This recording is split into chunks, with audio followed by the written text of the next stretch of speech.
Hoje a gente vai dar início a um assunto que a gente vai tratar dentro de ciência política, de algumas divisões que a gente tem dentro dos conceitos, né? Então, eu mandei esse texto para vocês, um texto que não é de difícil leitura. E aí a gente vai focar mais nos conceitos hoje, tá? Então, assim, creio não demorar muito para a gente dar uma pausa e aí começar também sociologia, que a gente vai iniciar a parte de sociologia hoje, tá? E aí a gente tem algumas definições, né? Para a gente, então, falar sobre conceito de povo, esses conceitos que são tão próximos a gente, mas que a gente às vezes não entende como eles funcionam realmente, então a gente precisa compreender como que é mesmo, na definição, visto esses conceitos. E aí a gente tem lá, então, o que é povo, né? População e cidadão. Como é que a gente divide esses grupos, né? Esses conceitos. Então, o povo vai ser esse conjunto de indivíduos que são ligados a um determinado território, tem um vínculo chamado nacionalidade, né? Então, a gente tem que ter esse vínculo. Então, no conceito de povo, vão estar incluídos os brasileiros natos ou naturalizados. Então, eu, por exemplo, sou brasileira nata, eu nasci aqui.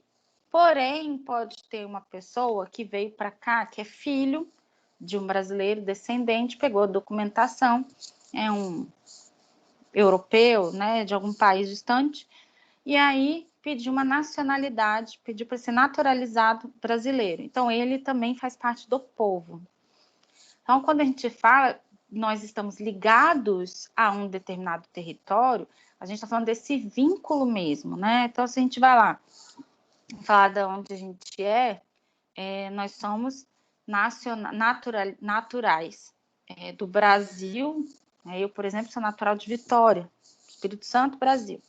Eu tenho ligação com o território do Espírito Santo, Brasil, né? Então, eu morei minha vida inteira no Espírito Santo. Então, a gente tem esse vínculo com um determinado território. Nós somos povo, né? Quando eu falo população, distinguido, esse conceito se distingue da definição de povo, porque nesse população, eu não tenho só os brasileiros natos e naturalizados, tá? Eu tenho também os estrangeiros e os que são apátridas, né? Sem pátria. E aí, esses estrangeiros também que moram no Brasil, por exemplo, estudantes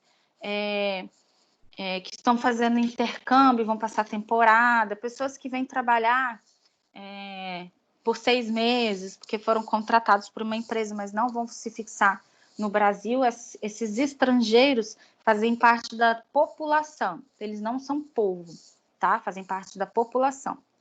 E aí a gente tem, então, o cidadão. O cidadão é a pessoa que goza dos direitos políticos. Então, por exemplo, um estrangeiro que está aqui, faz parte da população, porém não tem vínculo com o território, ele não vai ter todos os direitos políticos que nós temos, né? Então, ele vai ter direito a ser atendido, né? Ele pode ir lá fazer no cartão do SUS, até onde eu sei, sim, né? Mas e aí? Né? E os outros direitos, né? Então, assim, se for preso, com certeza vai ser enviado para o seu país de origem. Então, aí a gente tem a definição de Estado. Para eu entender quem é o Estado, né, o governo, eu preciso entender quem faz parte, então, do povo, né? A população, esses conceitos que a gente falou anteriormente, né? O cidadão, esses direitos. Então, por exemplo, nós que somos cidadãos, nós temos direito a voto. Um estrangeiro que estiver aqui, ele não pode votar nas eleições, né? Ele pode estar morando aqui, ele goza de alguns benefícios, mas não pode fazer tudo que a gente faz, né? E aí o Estado, para eu entender a definição de Estado, eu precisava entender isso antes. Então, ó, essa compreensão do Estado, para eu conseguir alcançá-la, eu preciso observar, então, que fazemos parte de instituições ou sociedades. A gente tem instituições dentro da sociedade, nós vivemos em sociedade, que fazem parte do Estado, né? Então, essas instituições, essas sociedades são formadas por interesses. Nós temos interesses materiais, nós temos interesses que vêm por níveis de parentesco, nós temos objetivos espirituais em comum, por exemplo, e assim, gente, sucessivamente. Nós vivemos em uma sociedade em que se vincula por interesses, né? A gente se vincula a determinadas instituições por esses interesses em comum. E aí, quando a gente vai, então, e analisa esses aspectos dentro do Estado, a gente vai entender que ele é, então, a constituição dessa sociedade por parte dos grupos organizados, né? Os grupos de pessoas que são organizadas. Então, eu tenho os grupos de familiares, eu tenho os profissionais, eu tenho as pessoas que fazem parte do grupo educativo, eu tenho os políticos, eu tenho os grupos religiosos. Esses grupos buscam um objetivo em comum. Então, eles é que constituem o Estado, né? Então, cada grupo desse tem um objetivo em comum e faz parte de um todo, né? Aí, gente, é claro que o Estado não é só feito com base nisso, né? Então, como a gente vê no parágrafo posterior, a gente tem, então, a sociedade política, né? Ele é uma organização, o Estado é uma organização que é denominada de sociedade política, né? Pessoas, a gente busca o interesse comum nos nossos grupos individuais, a gente tem objetivos em comum, e aí o Estado vai se apresentar como uma organização de sociedade política. E aí, nessa sociedade política que nós temos acesso, que é do Estado, nós temos as normas jurídicas escritas, que aí são todas as normas que a gente tem: Constituição Federal, Código Civil, Código Penal, o Código de Defesa do Consumidor, todas essas regras que a gente tem, né? Então, as regras de trânsito, né, são normas que são escritas para a gente. Por exemplo, agora a gente tem os... Ai, meu Deus, eu esqueci o nome. As ordens que vêm do governo estadual, que a gente não pode sair sem máscara, né? E aí, a gente precisa seguir isso, né? Então, a gente tem essas normas jurídicas que são escritas. E também a gente tem, dentro da hierarquia entre os governantes e governados, a gente busca, então, esse bem público, né? Qual é o bem público? Saúde para todos, né, gente? Aí no ideal, né? Educação para todos, justiça para todos, igualitária, defesa do nosso território nacional. Aqui, gente, é o entendimento de uma hierarquia existente. A gente precisa entender quem são os governantes e quem são os governados.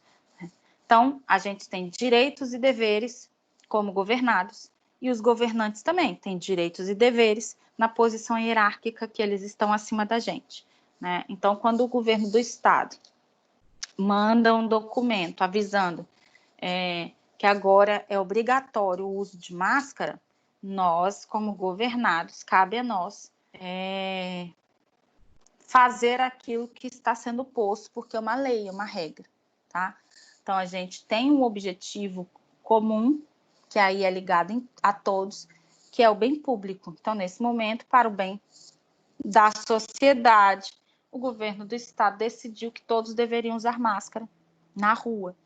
Aí, então, nós vamos lá e usamos máscara.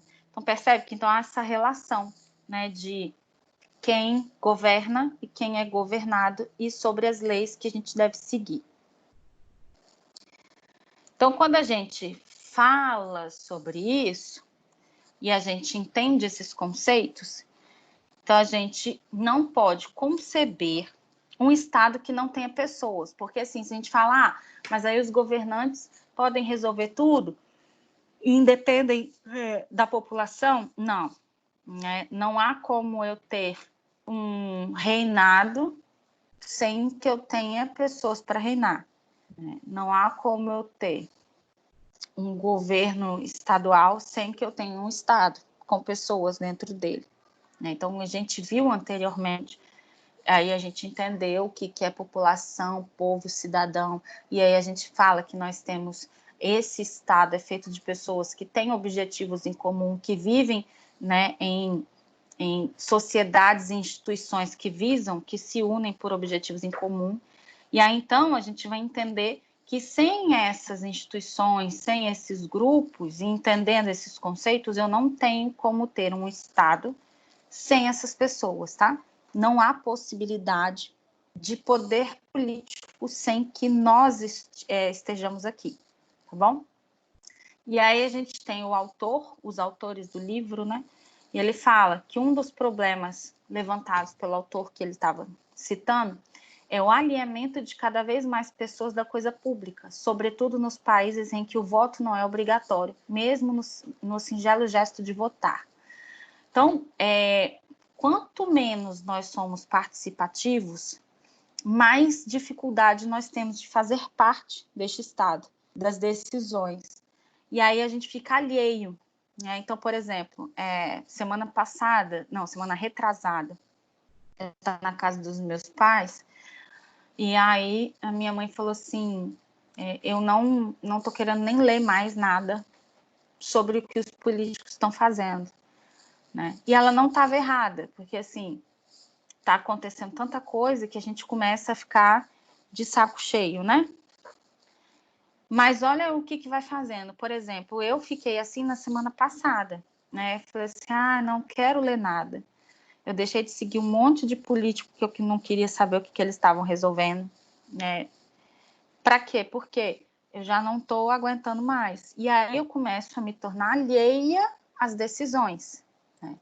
E aí eu estou falando de pessoas que têm conhecimento, que têm acesso, né? Eu tenho internet no celular, eu tenho acesso à informação, eu consigo entrar aqui e saber se a informação é verdadeira, eu vou lá e vou pesquisar. Mas aí, quando a gente fala na massa, né? Quando a gente fala em comunicação de massa, quando a gente fala nas pessoas em geral, né? Será que essas pessoas estão realmente ligadas no que é política, no que está acontecendo? Né? Então, a gente tem um alinhamento real, cada vez pior, acontecendo à nossa volta. Né? Acho que eu contei isso para vocês em sala de aula. Né? Uma vez uma menina que trabalhava na casa da minha mãe falou que ia votar no prefeito, na época, na eleição para a prefeitura lá em Colatina, porque ele tinha feito alguma coisa pela música. Né? Então, ele tinha feito um festival de música numa praça mal acabada e que não dava ninguém porque não tinha estrutura. Então, quer dizer, olha o alinhamento. Né? Será que a gente tem visto realmente aqui em São Mateus a nossa prefeitura fazendo o que realmente deve ser feito? Ou nós estamos alheios à situação política? Né? Então, isso tem se tornado cada vez pior. E aí,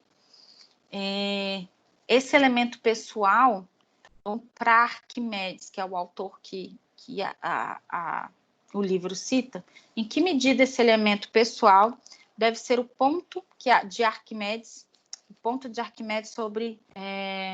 sobre o que construir o poder. Aí eu botei a citação do texto, né? Ó. Com elevadas taxas de abstencionismo em praticamente todas as democracias representativas, esse 18 aí não é daí, tá? E uma grande descrença dos cidadãos nos seus governantes e nas instituições de representação política democrática, é urgente entender com clareza não apenas os pressupostos filosóficos da relação entre governantes e governados, como também as consequências práticas de uma rede de incentivos que tem levado o modelo para longe dos seus pontos óptimos. Né? Então, ou seja, quanto mais a gente se abstém das democracias representativas, de nos representar, de fazer parte, dessa política, né? E eu não estou falando da gente se candidatar, não. Eu estou falando da gente entender, né? Pelo menos participar, de cobrar, né? De quem a gente votou, né? De insistir, de ir em cima. Então, quanto mais a gente se abster de fazer isso, né? De cobrar, de estar em cima, pior são as consequências, né? E aí, gente, a gente vai tendo uma política cada vez pior à nossa volta, né? Então, a gente, continuando, ó, eu tenho, então, o povo, e aí ele sendo elemento pessoal do Estado, ou então, eu tendo um outro elemento pessoal, não sendo pilar do Estado, haveria de procurar-se uma outra realidade exterior, como é óbvio, a própria dimensão estatal. Então, eles falam que eu preciso, quando eu digo lá anteriormente, que não há como eu ter o Estado sem pessoas, então, o próprio Estado, para manter a questão do poder, precisaria de ter uma realidade para conseguir manter esse poder, então ele procuraria dentro da própria dimensão estatal, tá? Funcionários, né, concursados, etc. E aí, ele diz assim, com efeito não se pode esquecer a provocatória identificação nietzschiana entre Estado e povo. Mentindo o Estado, diria na sua monstruosa e impostora frieza de gélida hipocrisia, eu, o Estado, sou o povo. Aqui, gente, então a gente entende, aqui é Nietzsche provocando, né, dizendo que isso é uma monstruosa e impostora frieza, e é uma hipocrisia. Chegar eu, o Estado, sou o povo, não. Né? Como olha no parágrafo abaixo, não há possibilidade, porque o povo não é um elemento constitutivo, não é o povo um elemento constitutivo e requisito do Estado, mas o Estado que substituiria ao povo. Nesse sentido, a inversão. Então, o povo é insubstituível para que o Estado exista. Como a gente falou antes. Para que eu tenha a hierarquia, para que eu tenha a relação de poder, eu preciso que tenha o povo, né? Eu preciso que tenha os governados. Então, não se pode o Estado dizer eu, o Estado, sou o povo, porque não é, tá? É diferente. Porém, aí a gente tem as questões, que é uma das que eu estava falando anteriormente. Se eu tenho um povo ausente, né, um povo que não quer compreender, não quer entender, não quer participar da política, então ele é indiferente, se abstém do próprio voto. Eu, por exemplo, não votei nas eleições passadas, mas não votei porque eu não quis. Falei, vou me abster, não vou votar. Eu só justificar. Porque como as eleições eu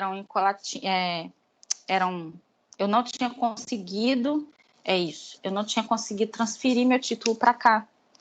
E aí, como tinha eu imaginei que ia ter segundo turno, eu falei, poxa, e 2 vezes em Colatina para votar, vai ficar tenso. Então, nesse sentido, a gente decidiu não votar, justificar, porque a gente não tinha conseguido fazer transferência do título de eleitor. Então, era uma justificativa, mas eu sempre votei, né? A não ser que eu não estivesse naquele dia na cidade do meu título. Então, ou seja, mas eu conheço muita gente que não vota há anos, e diz assim, não, eu não voto, eu me abstenho. Claro, gente, eu acho que o voto não deveria ser obrigatório, que a gente deveria querer participar, etc e tal. Até mesmo para a gente ver os políticos se engajarem mais, né? Porém, não é assim que funciona. Então, o voto é obrigatório. Então, quanto mais pessoas decidirem se abster, quanto mais pessoas se distanciarem dessa participação em relação a como funciona a nossa relação democrática, a nossa relação política, a nossa relação de poder, a gente acaba tendo, então, podendo ser substituído por um pseudo-povo, o autor chama, que é aquilo que estava no slide anterior, né? Então, eu posso acabar tendo... o Estado pode procurar, então, dentro dos seus pilares da dimensão estatal, para resolver a questão de poder, tá? Então, aí eu vou pegar os funcionários, eu vou pegar a máquina estatal, ativistas, por exemplo, relacionados ao governo, e então eu me relaciono, eu tenho um pseudo-povo dentro da relação de governantes e governados. E aí a gente vem com a questão, né? Por que a gente se afasta da política? Por que a gente se afasta do Estado? Por que a gente deixa de ser protagonista? E aí, porque a gente vê um povo que está macerado, cauterizado, né? Cansado, e aí ele questiona, né? Por que nós estamos macerados, cauterizados, cansados de ser objeto de propaganda, mentira e manipulação? Então, será que nós estamos assim? Ou porque sem tempo e sem forças, depois de um cotidiano massacrante de luta pela sobrevivência, a gente não procura mais saber sobre política? Ou meramente porque alienado na sociedade do espetáculo, do consumo e do hedonismo, não estamos nem aí para o que acontece na nossa realidade à nossa volta? Ou por partes desiguais, conforme as pessoas de cada uma destas coisas? Seja como for, o povo ainda parece ser necessário ao Estado para a perfeição, ao menos teórica, da sua composição. Aqui é uma crítica, né? É claro, gente, o autor aqui está fazendo uma jogada crítica, né? Que o Estado, para ele funcionar perfeitamente na questão teórica, ele depende do povo na sua composição, certo? Porém, hoje, a análise que se faz é que o povo está afastado, né? Nós deixamos de ser protagonistas dessa roda aí. E aí a gente acaba se sucedendo às decisões que vêm sem a nossa participação.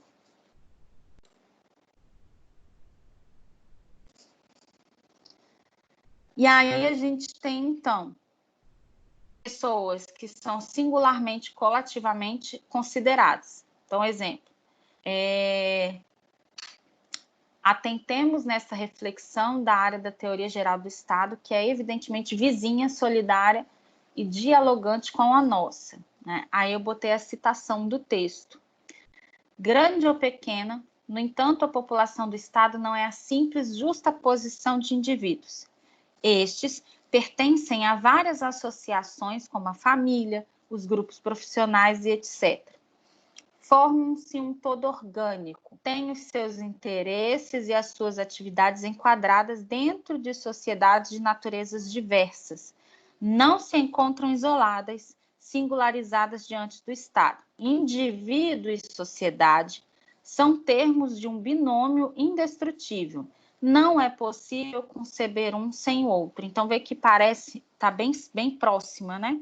Tanto que a gente está falando, quanto dentro da reflexão de teoria geral do Estado que vocês vão ter depois, né? Acho que é no segundo, terceiro semestre, não sei. E aí, gente, a gente vai percebendo que quando eu tenho uma pessoa, nós temos um povo alienado. Então, por exemplo, a gente está falando de interior, né, de São Mateus, a gente tem algumas facilidades aqui.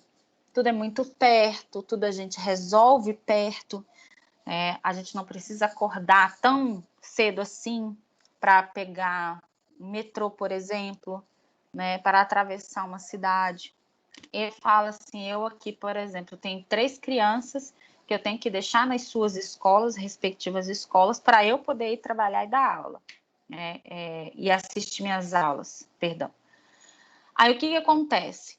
Eu saio de casa umas 15 para as 7, né? Quando eu quero sair muito cedo, eu saio 6h40. E aí eu deixo os gêmeos na escola deles, depois eu deixo o mais velho na escola dele e aí eu sigo para a faculdade. Normalmente eu chego lá 3 para as 7, 2 para as 7, exatamente na minha hora. E aí eu não teria essa facilidade se eu morasse, por exemplo, em Vitória, né? A não ser que eu morasse perto das escolas, né? Ou perto da escola, né? Pudesse ir a pé, por exemplo. Mas aí, normalmente, a gente precisa atravessar, né? Como eu cresci em Vitória, eu morava em bairro de periferia, eu estava no centro de Vitória, eu ficava 40 minutos no ponto de ônibus, mesmo que eu soubesse o horário que o ônibus passava, havia atrasos. Era para atravessar a cidade, então era 1 hora de ônibus. Então, assim, é um desgaste muito grande nesses trajetos. Então, a gente está falando, quando a gente fala de um povo que se afasta, um povo que deixa de ser protagonista, muitas vezes a gente está deixando de ser protagonista não só pelo cansaço de olhar os políticos e achar que sempre estamos sendo feitos de bobos, né? Não é só isso, muitas vezes é o cansaço mesmo do dia a dia, né? É claro que a gente, normalmente, se for conversar com alguém, já tá assim, né? Tá difícil, né? Mexer com a política hoje em dia. Mas então, seguindo lá, é isso. A gente não pode fazer essa divisão, né? Essa separação entre Estado e a sua porção de povo, tá? Não existe como. E aí a gente vem para um outro conceito de nacionalidade. Eu tenho, então, um conceito que pensar em como ele compõe o Estado. O primeiro que tem dentro dessa questão é o da nacionalidade, que vem, então, enfatizar a importância de pertencer a uma nação, né? Então, eu preciso fazer parte de uma nação para esse entendimento de componente do Estado. Mas aí eu preciso entender o que é nação, né? Aí na nação, gente, do mesmo jeito que eu tenho a ideia de Estado, a nação também vai ser essa reunião de pessoas que geralmente, né, do mesmo grupo étnico, falam o mesmo idioma, têm os mesmos costumes, formando assim um povo dentro dessa nação. E uma nação vai se manter, então, unida pelos seus hábitos, pelas suas tradições, pelas suas religiões, pela sua língua, pela sua consciência nacional, né? Então, aí a gente tem os hábitos, a gente tem os costumes, as tradições que a gente viu lá em antropologia. E aí, por exemplo, os elementos território, língua, religião, costumes, tradição, por si sós, não vão constituir este caráter de uma nação. Não é só ele, né? Eles precisam, então, estar relacionados a muito mais do que isso dentro do Estado, tá? E aí, gente, quando a gente fala de território, tem alguns conceitos que não faz parte. Por exemplo, quando a gente está falando aqui de território, a gente está falando de território terra mesmo, tá?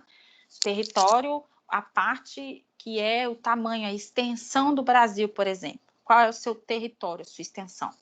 Mas território não é só isso, tá? Quando eu falo de território, eu tenho territorialização, que é a questão de eu me sentir parte pertencente de São Mateus, por exemplo, né? Como eu me relaciono em sociedade aqui, o que a cidade trouxe para mim e etc e tal. E aí, então, a gente vai ver que a nacionalidade, sendo então um conceito jurídico, mas antes dela ser um conceito jurídico, ela tem essa dimensão antropológica, viu? Que a gente viu as questões das raízes que ela tem em relação aos costumes, às práticas, né? Ela tem também uma dimensão sociológica que está ligada às suas raízes históricas e espirituais profundas. Olha como é que a nacionalidade se forma, né? Então, a gente tem costumes, a gente tem as tradições, toda aquela cultura que faz nós sermos quem nós somos como nação. E aí, os autores do livro falam que tem se insistido, sobretudo, na relação de pertença ou de comunidade com o país, uma nação, um Estado, que foi o que eu disse sobre territorialização. Eu preciso me sentir parte.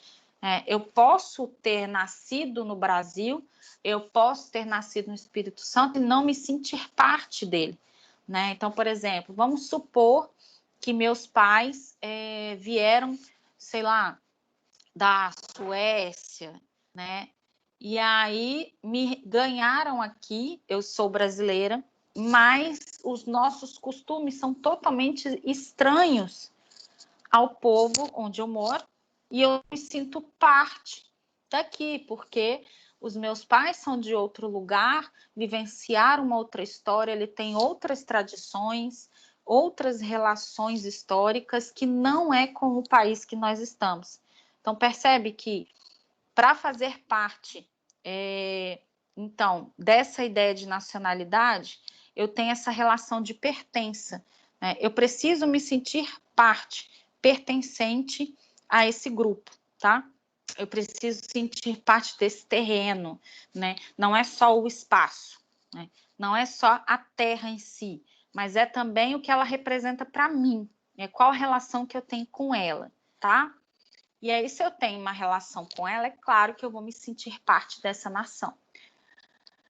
Por isso, gente, que é difícil a gente relacionar, por exemplo, as pessoas que estão em... Ai, gente, como é que fala? Peraí, gente. As pessoas que estão...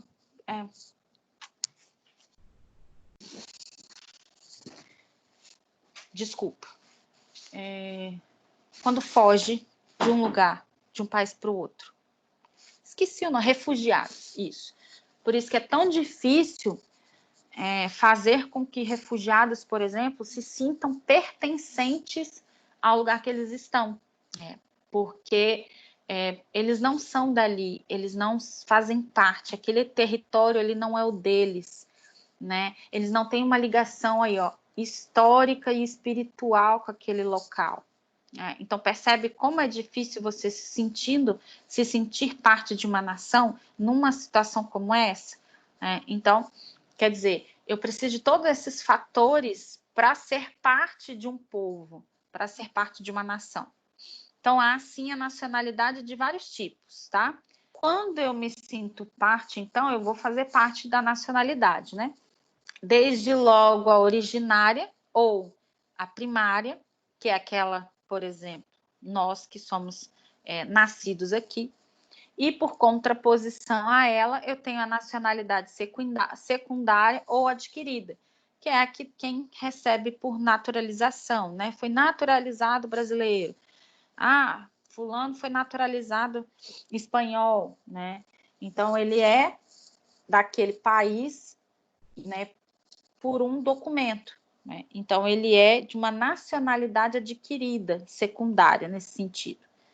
Eu tenho um tio, por exemplo, que ele tem o green card, ele é naturalizado americano, ele mora lá há 30 anos, mais ou menos, né? Então, ou seja, hoje ele é parte do país, né?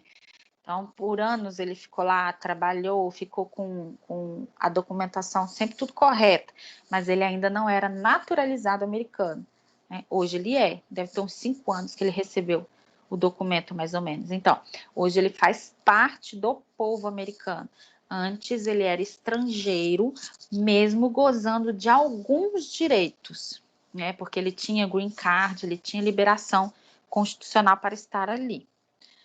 E aí, gente, para a gente encerrar essa parte, a gente então tem uns critérios que a gente atribui para reconhecer sobre a nacionalidade, que elas vão diferir consoantemente em cada país, né?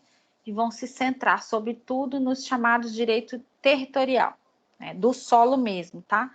Ou no direito do sangue, que é a questão do nascimento, privilegiando, então, respectivamente, faltou aí o C, o local do nascimento ou a nacionalidade dos ascendentes diretos.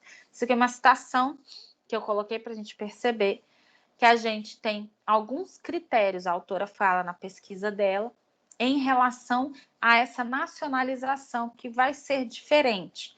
Porém, na pesquisa dela, há esse chamado de território do solo, né, ou do direito de sangue. E aí, gente, ou a nacionalidade dos ascendentes diretos, né, sobretudo em países de migração e em países de emigração, né, os países que, por exemplo, aqui no Brasil a gente tem muitos imigrantes que vieram para cá. Então, eles emigraram para cá, né? Então, a gente percebe que para eu fazer parte, né, o Estado e o povo, território, existem diversos conceitos que eu preciso, então, entendê-los para eu compreender o todo, né? do governo, do Estado, né? E assim sucessivamente. Alguma dúvida, gente?